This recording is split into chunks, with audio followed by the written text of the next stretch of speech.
Bonjour à tous, bienvenue à cette nouvelle capsule de l'économie circulaire au quotidien. Donc vous l'avez deviné, je suis présentement dans une bibliothèque municipale.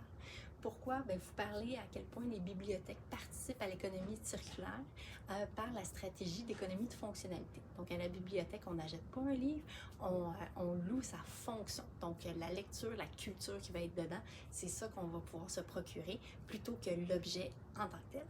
Les bibliothèques font de la location de livres, de magazines, de CD, de DVD aussi.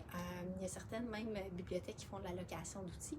Fait que ça peut vraiment être intéressant de redécouvrir ces bibliothèques-là. Un fameux livre de cuisine, par exemple, si jamais vous voulez le louer à la bibliothèque, vous l'utilisez pendant 1 mois, 2 mois, puis après ça, vous pouvez le retourner, puis vous avez vos meilleures recettes qui ont été prises en photo, potentiellement. Moi, de mon côté, je consomme à peu près un livre aux 2 semaines, 3 semaines. Ça me permet de bien m'endormir le soir. Donc, c'est une belle façon justement de consommer la culture sans nécessairement posséder le bien en tant que tel. Avec mes enfants aussi, on loue une vingtaine de livres aux 3 semaines, fait qu'on en passe beaucoup, qui me permet justement d'avoir cette accessibilité-là, parce que si je les achetais, ça reviendrait quand même à des gros montants significatifs, versus que là, c'est loué, bien sûr, dans les bibliothèques, la plupart du temps, dans les villes, dans votre secteur, c'est potentiellement gratuit si vous êtes résident aussi. J'arriverai pas à convaincre tout le monde. Il y en a certains qui sont collectionneurs. Donc, je vous donne l'exemple. Mon père, il a 2500 livres. C'est pas lui que je vais convaincre d'aller à la bibliothèque.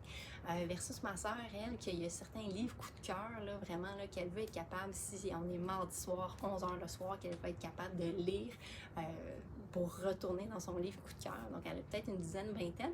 Mais par contre, tous les autres livres, elle revient à la bibliothèque aussi consommer le reste de sa culture là-dessus.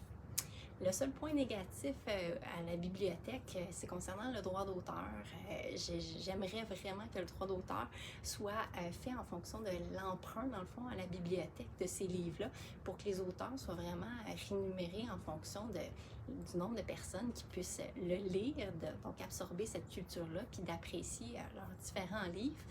Avec les bibliothèques, maintenant, tout est électronique. Tout est électronique, fait que je suis sûre qu'il y a moyen de faire de quoi.